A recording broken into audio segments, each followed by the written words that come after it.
जनपद रेवाड़ी में कोसली विधायक लक्ष्मण सिंह यादव और रोहतक सांसद डॉक्टर अरविंद शर्मा ने कोसली हलके के अनेकों गांव में प्रोग्राम किए। डॉक्टर अरविंद शर्मा कोसली विधायक ने पीएससी डॉक्टर अमन यादव को तलवार और पगड़ी पहनाकर उनका जोरदार सम्मान किया। रोहतक सांसद डॉक्टर अरविंद शर्मा एवं कोसली विधायक लक्ष्मण सिंह यादव ने लोकसभा और विधानसभा में अहीर रेजिमेंट की मांग को जोर शोर से भी उठाया था। अहीर रेजिमेंट की मांग को लेकर रोहतक सांसद डॉक्टर अरविंद शर्मा ने रक्षा मंत्री से बात की है और कहा कि जल्द ही इस पर अमली जामा पहनाया जाएगा। अरविंद शर्मा ने साथ ही कहा कि 55 साल से कांग्रेस का राज रहा, उन्होंने किसानों की कोई सुध नहीं ली। यदि विपक्ष किसानों की सुध लेता तो आज किसानों की हालत ऐसी नहीं होती। किसान हमेशा से कांग्रेस राज में कर्ज में डूबा रहा है, लेकिन अब मोदी सरकार किसानों की आय दोगुनी करने में लगी हुई है। करनाल में हुए घटनाक्रम पर डॉक्टर अरविंद शर्मा ने कहा कि इस तरह की निंदनीय घटना किसान नहीं कर सकते। जिन लोगों ने किया है वह विपक्ष के ही कुछ लोग थे जिन्होंने इस घटना को अंजाम दिया है। सरकार हमेशा किसानों के साथ है और उनसे बात करने के लिए भी तैयार है। रेवाड़ी से तेलका लाइव टुडे संवाददाता चैन सिंह की रिपोर्ट।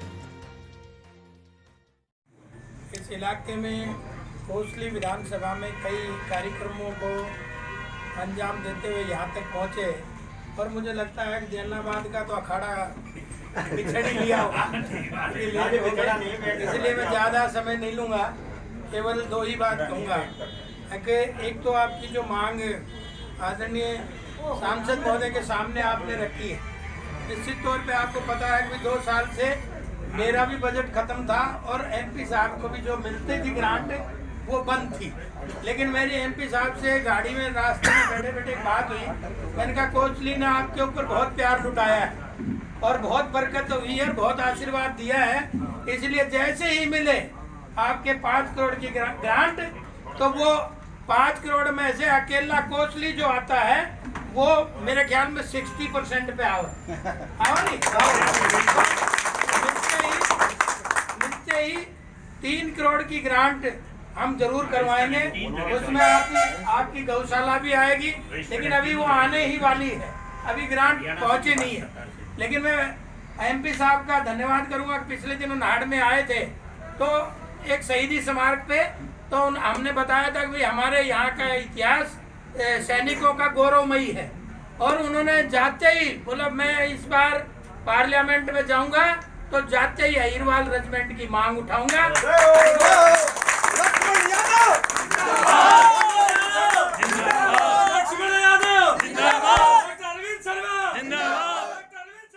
आज के जो प्रोग्राम है खासतौर पर हाई रेजिमेंट की जो मांग थी विधानसभा और लोकसभा में दोनों जगह उठ रही है, जब तक देखिए ऐसा है, ये बात मैंने चर्चा इसकी जो है बहुत अच्छे तरीके से माननीय रक्षा मंत्री राजनाथ सिंह जी से भी की है और इसमें बात चल रही है, देखते हैं अभी क्या सिस्टम बनता है। और एमएलए साहब ने भी उठाई है और मुझे पूरी उम्मीद है कि हरियाणा सरकार भी मतलब अपनी असेंबली हरियाणा भी प्रस्ताव करके केंद्र सरकार को भेजेगी और ज़्यादा मजबूती मिलेगी और इसमें हम लगे हुए हैं।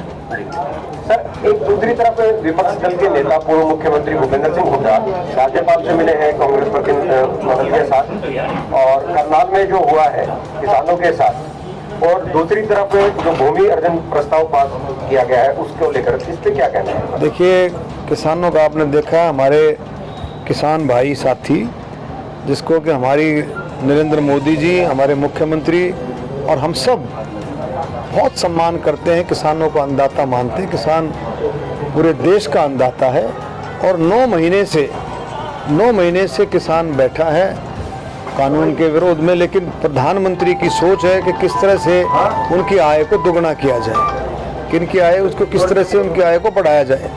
और हमने पहले भी देखा 55 साल के करीब कांग्रेस का राज रहा है, उससे भी ज़्यादा, लेकिन किसान की जो है सोच किसी ने नहीं करी। आज जो विपक्ष जो लगा हुआ है, अगर विपक्ष 55 साल तक सोच कर लेता तो किसान की हालत नहीं होती। आज मोदी जी को सोचना पड़ा है कि किसान की आमदन को दुगना कैसे करें।